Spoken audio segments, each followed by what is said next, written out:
is going on with Duterte? Like, he's on crimes against humanity for what? For killing drug dealers? Yeah, yeah, for allegedly killing drug dealers. Well, I mean, hold on. I was like, when is that a crime against humanity? There was a joke crime against humanity to kill drug dealers trying to take over your government. There was a joke in the chat that says that Europe is pissed off that they killed his drug dealers. Were these extrajudicial assassinations? Were they like cold-blooded murder, or were they, were they? I mean, all he did was he authorized the police to do self-defense involving conflict with drug dealers. He's like, and he took the gloves off. He said, "Look, they're trying to make a narco state here, like they were doing in El Salvador." He goes, "Folks, you got carte blanche. Go at it." And what happened? He created one of the He took one of the most dangerous cities in the country as mayor and made it one of the safest. So he's the backstory is politics. Well, someone said it was his political rival that turned him in. Not really. It was supposed to be his ally. So it's the old Marcos family from the Philippines, which have had long disputes with Western European authorities. They united with Duarte, or I'll get his name mispronounced, but Duterte. I think it's Duarte. I'm gonna see how it's. I'm gonna say Duarte. Why not? But his daughter was vice president along with Marcos running for president, and now they've split since then. Marcos decided no longer wants their support, but knows that if he tried to indict him in the Philippines, the jury would definitely acquit because he's one of the most popular people in the Philippines ever. So what did he do? He cut a secret deal with the corrupt International Criminal Court out of the Hague, pursuant to the Rome Statute, which Duarte had pulled them out of that. And Marcos, to my knowledge, had not joined it back again. So what he did is he just basically allowed a major public official to be kidnapped, dragged to the Hague, where he'll be tried for crimes against humanity. What it was always going to happen, some of us were long critics of the International Criminal Court. My friends on the left realized the problem with the International Criminal Court when they selectively targeted dissidents, dissident presidents who didn't like the EU, for example, or didn't like NATO, and going after the Milosevic and others related to the Balkan conflicts, and then they went after Putin later on. My friends on the right recognized the risk of the ICC when they went after George W. Bush, and then now, most recently, went after Netanyahu. I have long said the International Criminal Court is a joke. It's an attempt at globalist elite power usurping all sovereignty around the world in the name of Nuremberg cases, when the real Nuremberg case is what happened to the entire world in 2020.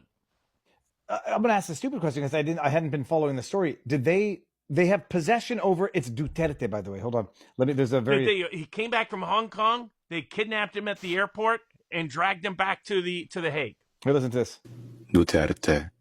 Sara Duterte. I presume that's how you pronounce it. Duterte. Oh, okay. I'll Duterte. You have to say it with a very deep accent. So they kidnapped him and they took him into custody.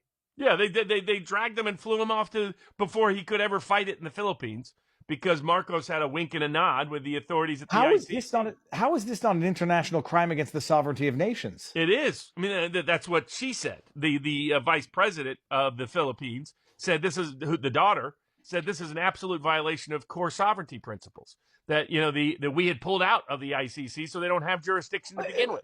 This is just kidnapping. The ICC just going around kidnapping. It is the same. A week after they bar the person in Romania wants to win the presidential election from running for the presidency of Romania, after Vice President Vance went over there a month ago and said, "Don't do that again.